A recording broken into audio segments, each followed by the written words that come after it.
Oke, baik teman-teman. Jadi hari ini kita akan mempraktekkan ya tutorial bagaimana menggunakan Sisuka, Sistem Informasi Surveillance Kesehatan Jiwa dan Kualitas Hidup. Oke. Nah, jadi teman-teman silahkan membuka browsernya dan disarankan menggunakan Google Chrome, kemudian membuka website ini sisuka.net, SISUKA.net ya. Oke. Kemudian ini adalah halaman pertama yang akan muncul. Di sini ada username password. Kalau teman-teman sudah punya akunnya silahkan langsung login saja. Jika belum, maka kita mulai dengan mendaftar terlebih dahulu. Silahkan klik daftar. Oke, kemudian ini ada tulisannya geolocation tidak aktif atau hanya aktif sementara. Nah, kalau ada muncul seperti ini, silahkan diizinkan. Nah, jadi ini silahkan diizinkan. Kita bisa mengizinkannya kalau kita mengunjungi site ini aja. Jadi kalau kita tidak mengunjungi, maka lokasinya tidak akan diketahui gitu ya. Atau mau allow this time juga tidak apa-apa. Oke, saya pilih yang paling atas. Kemudian, teman-teman, di sini diminta mengisi beberapa hal ya, yang terutama yang merah ini ya, tapi sebaiknya diisi semua saja biar lebih lengkap. Nah, untuk diketahui bersama bahwa apa yang teman-teman isikan di sini tidak akan disebarluaskan ya. Jadi ini memang untuk murni untuk surveillance ya, dan tidak akan disalahgunakan gitu ya, teman-teman ya. Jadi akan dirahasiakan data yang dimiliki oleh teman-teman di sini. Nah, pertama kita mengisi NIK. NIK itu nomor induk kependudukan ya, teman-teman ya. Jadi silakan diisi nomor induk kependudukan yang teman-teman miliki. Oke. Jadi misalnya ini saya mau mengisi. Oke,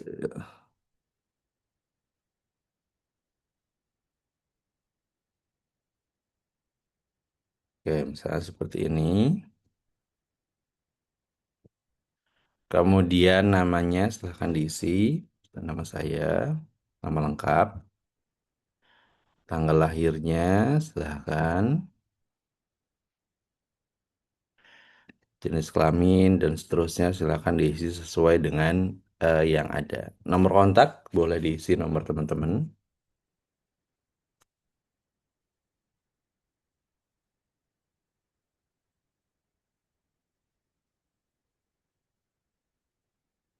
Oke, kemudian emailnya silahkan diisi email yang teman-teman miliki.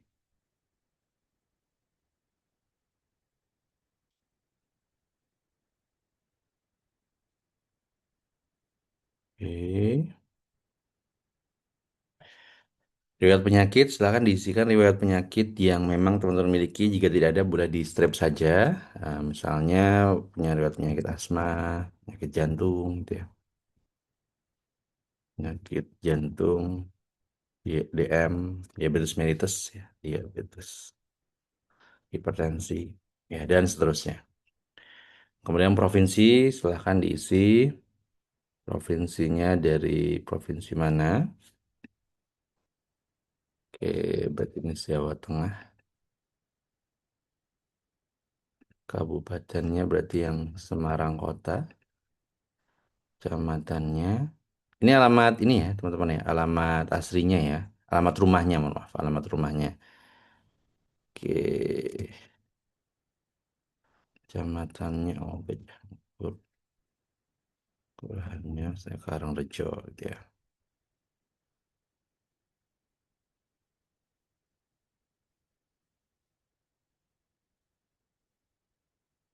Oke.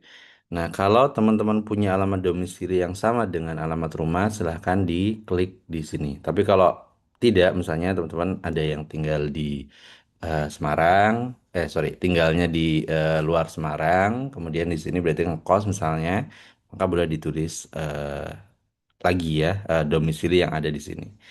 Tapi kalau tidak, maka oke, kita tulis lagi aja ya. Misalnya saya rumahnya di situ tapi domisilinya di tempat lain misalnya. Tembalang.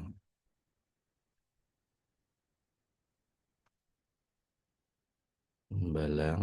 Oke, jalan apa? Tembalang. Oke. Terus tinggal bersamanya, berarti saya anak kos jadi sendirian gitu ya. Lajur tulang itu ini otomatis ya teman-teman ya. Ketika tadi teman-teman allow location-nya, maka ini otomatis. Nah, perguruan tingginya maka Undip, kemudian fakultasnya saya dari Kesehatan Masyarakat, saya sivitasnya mahasiswa misalnya ya. Jurusannya berarti S1. Oke, semesternya berapa? 8 misalnya. Nah, teman-teman, yang perlu diketahui adalah teman-teman perlu mencatat username dan passwordnya ya, karena ini nanti digunakan untuk login di sistem awal tadi. Oke, jadi ini silahkan di copy dulu.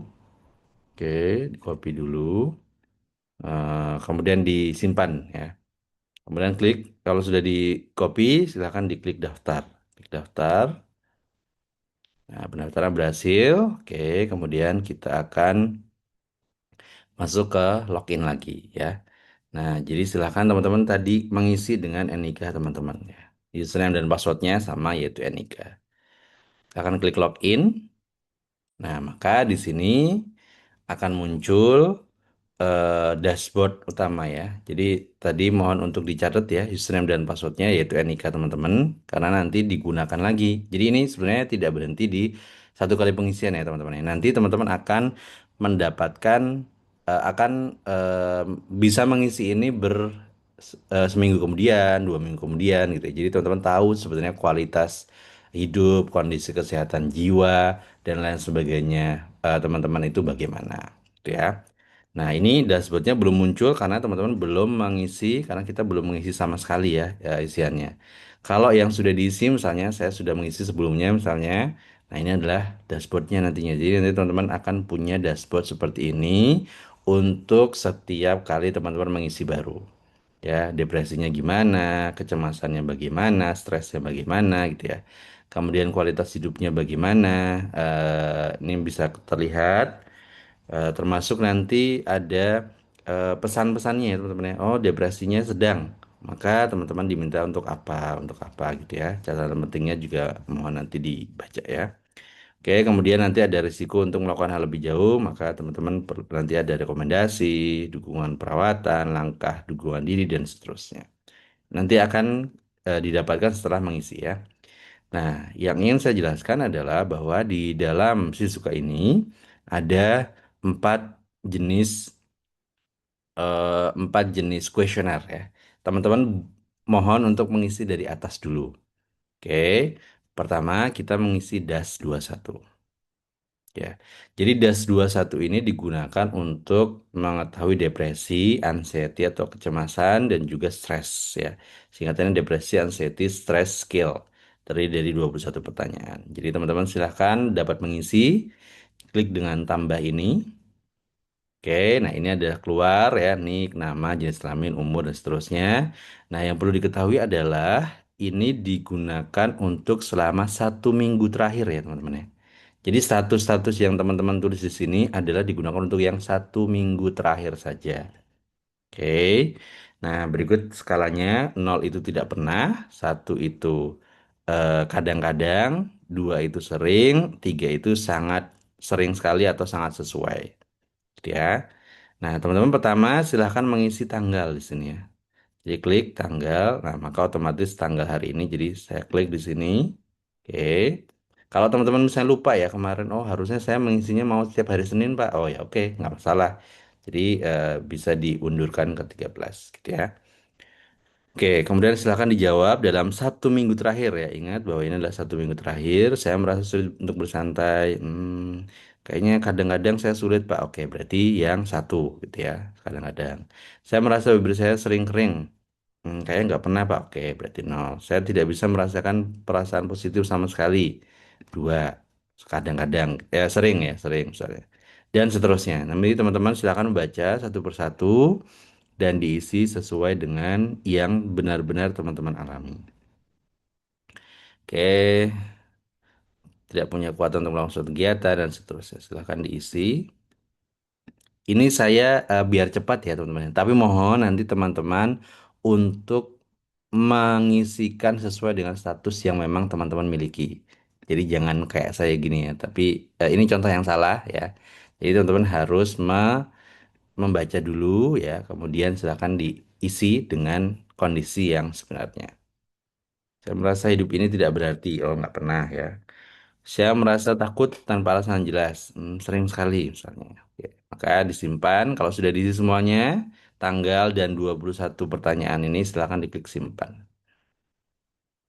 Oke, maka ketika disimpan, di sini akan terlihat ya riwayat pengisian teman-teman.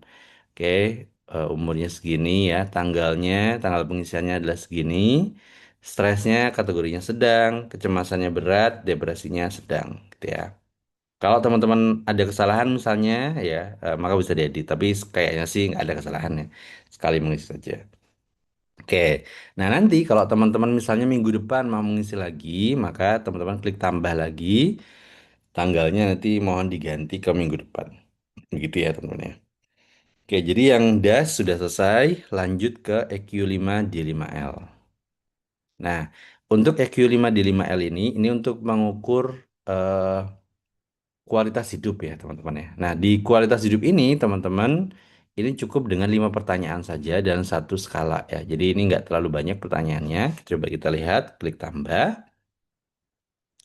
Oke, tanggal pengisian adalah tanggal hari ini. Silahkan diklik. Nah, kalau teman-teman mau tadi seperti tadi dari di awal minggu juga boleh ya. Tapi kalau saya sekarang aja, oke. Kemudian kemampuan berjalannya saya tidak kemampuan berjalan kita harus mengisi ya. Bagaimana kemampuan berjalan kita saat ini? Tidak kesulitan, sedikit kesulitan, cukup, sangat. Nah, saya ternyata tidak kesulitan. Berarti klik ini. Perawatan diri, saya tidak kesulitan untuk mandi, berpakaian sendiri gitu ya. Sedikit kesulitan, cukup kesulitan, sangat kesulitan. Saya kayak kalau mandi nggak kesulitan ya. Kegiatan yang bisa dilakukan misalnya, oke, saya tidak kesulitan dalam mengerjakan kegiatan yang biasa saya lakukan. Ya, terkait belajar, bekerja, saya aman ya. Jadi saya klik ini. Rasa nyeri atau tidak nyaman? Saya merasa kadang nyeri ya. Oke, bisa. Jadi dipilih yang dua. Oke, sedikit ya. Cemas, saya sedikit cemas, depresi atau sedih ya. Oke, jadi bisa diisi yang sedikit. Nah, kemudian setelah mengisi 5 pertanyaan tadi, teman-teman mengisikan kesehatan terbaik yang dapat Anda bayangkan. Jadi ini adalah kami ingin mengetahui seberapa baik atau buruk kesehatan Anda hari ini. Skalanya itu dari 0 sampai 100. Oke, 100 adalah kondisi yang terbaik yang bisa kita bayangkan, 0 adalah yang paling jelek ya. Jadi teman-teman bisa mengisikan berapa sebenarnya status kesehatan teman-teman saat ini ya. Oke, ya ini eh, kalau teman-teman klik 80 ya maka keluarnya 80 gitu ya. 90 berarti ya 90 gitu ya. Nah, ini diisikan di sini. Oke, atau langsung aja ngisi ya. Kayaknya saya cukup cukup sehat hari ini, Pak. Oke, berarti 90. Kalau misalnya teman-teman merasa kayaknya hari ini agak meriang dan seterusnya, lagi nggak di kondisi yang terbaik, ya udah berarti diisi 40 misalnya. Seperti itu ya teman-teman ya. Jadi mohon untuk mengisi di Q5 di 5L itu tanggal, kemudian isi 5 pertanyaan ini, kemudian silakan diisikan kotak yang ini ya berapa sebenarnya yang teman-teman lakukan teman-teman nilai ya terkait dengan status kesehatan Anda saat ini. Ya, jadi saya pilih 40. Akan disimpan. Nah, ini adalah hasil yang tadi kita lihat ya. Jadi hasilnya ini rendah hitungannya ya. Oke. Sudah, jadi nanti kalau teman-teman mau mengisi lagi di minggu depan, bulan depan, dan seterusnya, silakan diklik tambah dan mengisi seperti tadi. Oke. Lanjut, question ketiga ini adalah terkait dengan RFSI. RFSI ini adalah Risk Factor for Suicide Ideation ya, teman-teman ya. Nah, ini memang di perlu berhati-hati ya dalam menginterpretasikan nanti hasilnya. Jadi ini mengakses apakah teman-teman punya risiko tinggi ya untuk melakukan hal yang lebih jauh gitu ya. Nah, mohon diisi dengan sebenar-benarnya ya. Kita mulai ya, klik tambah. Oke, ini dimulai dengan si hari ini. Oke. Kemudian bagian A itu adalah hanya berisi dua pertanyaan saja, teman-teman. Nah, pertanyaan pertama adalah apakah ada waktu dalam sebulan terakhir? Ini adalah sebulan terakhir ya, teman-teman ya. Ketika kamu memiliki pemikiran serius untuk mengakhiri hidup kamu, gitu ya. Misalnya ya, saya tidak ya, saya tidak. Oke. Tapi pernahkah kamu sepanjang hidup kamu? Jadi kalau yang di atas sebulan terakhir, yang bawah adalah sepanjang hidup kamu. Oke. Mencoba bunuh diri atau melakukan upaya bunuh diri? Saya jawabnya ya, misalnya. Oke, gitu ya. Jadi pernah punya pemikiran itu ya. Sorry, bukan pemikiran. Kalau yang ini pemikiran, kalau yang ini percobaan ya. Jadi beda ya teman-teman ya. Ini baru memikirkan kayaknya gini gitu ya. Nah, kalau yang ini udah mencoba. Oke, saya tidak berarti ya. Saya hanya memikirkan tapi bukan dalam sebulan terakhir. Ya, jadi ini tidak semua. Kemudian kita masuk ke pertanyaan ke B. Silakan diisi sesuai dengan yang teman-teman statusnya ya. Kalau ini ternyata teman-teman dalam sebulan terakhir pengen punya pemikiran serius ya maka diisi ya.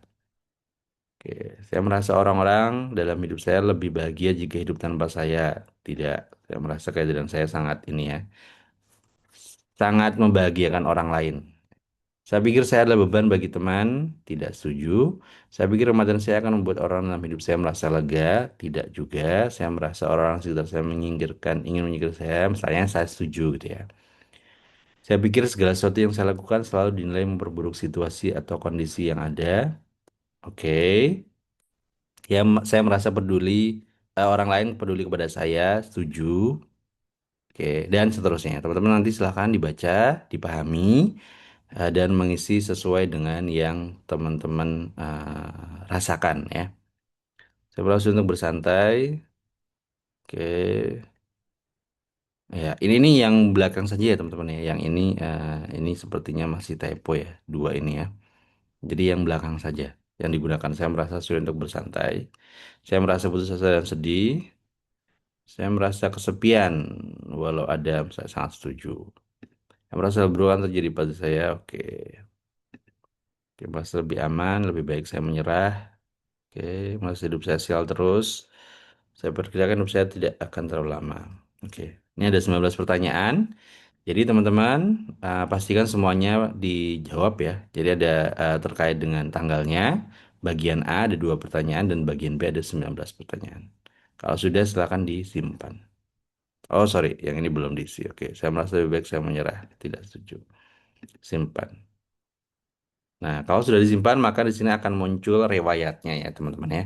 Jadi nanti kalau teman-teman mau mengisi lagi, nah ini sebaiknya memang setiap bulan ya. Tapi nggak apa-apa kalau misalnya minggu depan teman-teman mau mengisi lagi nggak ada masalah.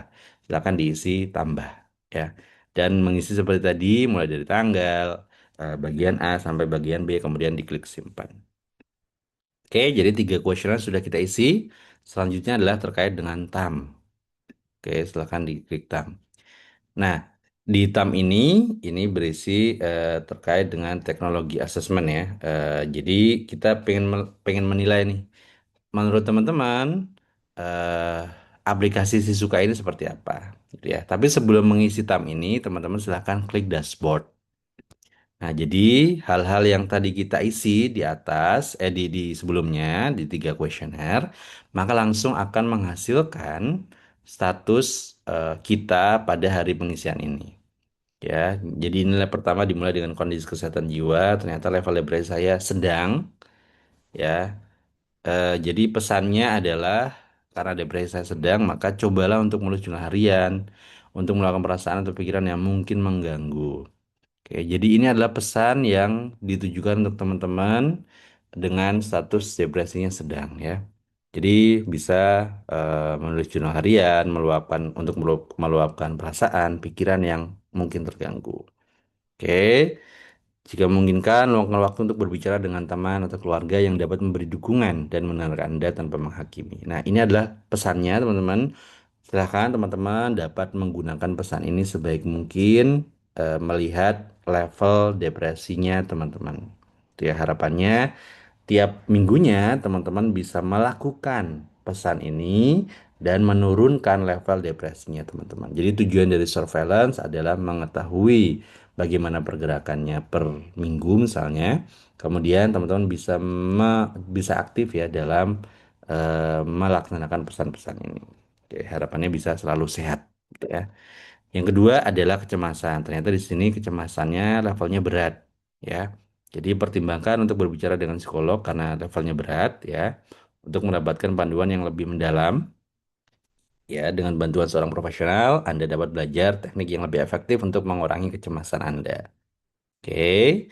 Kemudian level stres ini sedang ya, coba aktivitas fisik ya untuk mengurangi stres jadi jogging, berenang ya, lari ya biar lebih fokus. Nah, tapi teman-teman perlu diperhatikan bahwa hasil ini adalah penilaian awal berdasarkan jawaban pada kuesioner yang diisi teman-teman ya.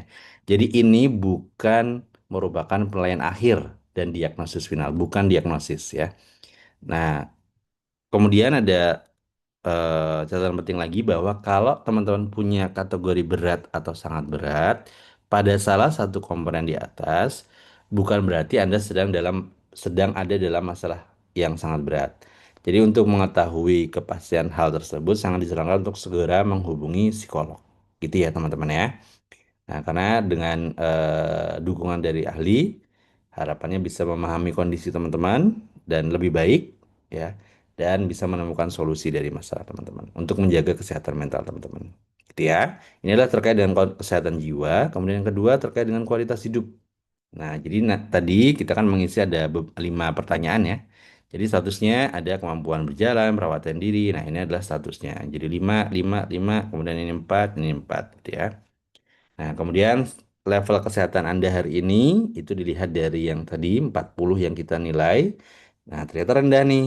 Nah, pesannya maka cobalah menulis jurnal harian ya dan sebagainya. Biar teman-teman em, merasa bisa meluapkan perasaan ya atau pikiran yang mengganggu, bisa melihat pola emosi dan memahami diri sendiri lebih baik ya. Coba juga untuk bisa meluangkan waktu untuk berbicara dengan teman. Gitu ya, teman-teman ya. Catatan penting bahwa ini sama seperti tadi bukan diagnosis final ya teman-teman ya. Jika Anda merasa kondisi tertentu mengganggu aktivitas kesehatan Anda secara signifikan, mohon untuk bisa menghubungi tenaga medis atau profesional lebih lanjut gitu ya. Kemudian ini adalah hasil yang dari RFSI. Jadi risiko untuk melakukan hal yang lebih jauh ya. Kategori risikonya ternyata tadi saya sangat tinggi ya. Jadi ini ada beberapa rekomendasi teman-teman. Mengingat hasil menunjukkan risiko yang lebih tinggi, sangat disarankan untuk segera berkonsultasi dengan psikolog ya. Jadi tadi saya mengisi dalam sebulan terakhir saya punya risiko untuk hmm, sorry, dari pertanyaan-pertanyaan yang 19 itu ternyata penilaiannya bahwa saya berisiko sangat tinggi ya. Maka bisa mendapatkan uh, uh, bantuan psikolog gitu ya. Langkahnya, langkah pendukungan dirinya ya sambil menunggu konsultasi bisa mengekspresikan dengan menulis jurnal, berbicara dengan teman atau keluarga, relaksasi dan seterusnya. Kalau ternyata kita punya keinginan yang kuat untuk melukai diri sendiri, segera minta bantuan ya teman-teman ya. Oke, jadi jangan dihadapi sendirian, kamu tidak sendirian, ada orang-orang yang siap untuk membantu kamu. Oke, perlu diingat bahwa ini adalah penilaian awal ya teman-teman. Jadi bukan diagnosis final. Ini hanya sebagai penilaian awal saja. Ternyata begini ya, jadi mohon untuk teman-teman bisa menggunakan penilaian ini dengan sebaik-baiknya. Tujuannya adalah untuk surveillance dan juga teman-teman bisa menyadari ya bahwa kondisi teman-teman ini seperti apa. Dan juga ada pesan-pesannya mohon untuk dapat dilakukan gitu ya. Nah, ini adalah sistemnya teman-teman. Jadi dari 3 kuesioner ini akan menghasilkan dashboard seperti ini. Dashboardnya akan berubah ketika teman-teman mengisi yang baru lagi minggu depan, bulan depan gitu ya. Gitu. Jadi memang benar-benar inilah sistem surveillance. Nah, setelah teman-teman memahami semuanya, baru teman-teman mengisi yang TAM. Oke, silakan ditambah TAM-nya, silakan diisi sama seperti tadi, diisi tanggalnya. Oke. Nah, pertama ada pertanyaan dengan perceived ease of use ya. Bagaimana kemudahannya, kemudian ini adalah kegunaannya, bagaimana, kemudian sikap terhadap penggunaan teknologinya seperti apa, kemudian ini eh, eh, niat ya, behavioral intention to use, niat untuk menggunakannya seperti apa. Silakan diisi, teman-teman, dengan jujur ya, dengan jujur. Fitur yang ada dalam sistem ini mudah dipelajari, setuju. Penginputan penggunaannya setuju. Dan seterusnya silakan diisi sesuai yang teman-teman eh, nilai. Kalau nggak user friendly ya udah sangat tidak setuju gitu ya. Nggak sama mudah beradaptasi, setuju. Dan seterusnya. Silahkan diisi, dibaca satu persatu. Oke, ini saya percepat saja agar tutorialnya tidak terlalu panjang. Oke, nyaman digunakan. Oke, desain sistemnya buruk, sangat setuju. Oke, nggak masalah. Menguntungkan, setuju. Membuat saya merasa lebih baik, setuju. Dampak positif, oke. Saya berminat untuk terus menggunakan, setuju, setuju, misalnya. Oke, silakan diisi semuanya. Kalau sudah diisi semuanya, oke, perlu dicek adalah pertama tanggal, yang kedua adalah isian untuk semua pertanyaan ini. Kalau sudah, silakan diklik simpan. Maka ini adalah hasilnya. Jadi, teman-teman, itu saja untuk tutorial penggunaan Shizuka. Yang penting teman-teman sudah mengisi 3 kuesioner, kemudian melihat dashboardnya dan memahami, kemudian baru mengisi yang tam. Oke, kalau ada pertanyaan silahkan boleh menghubungi CP-nya. Terima kasih, saya akhiri. Thank you semuanya. Selamat mencoba.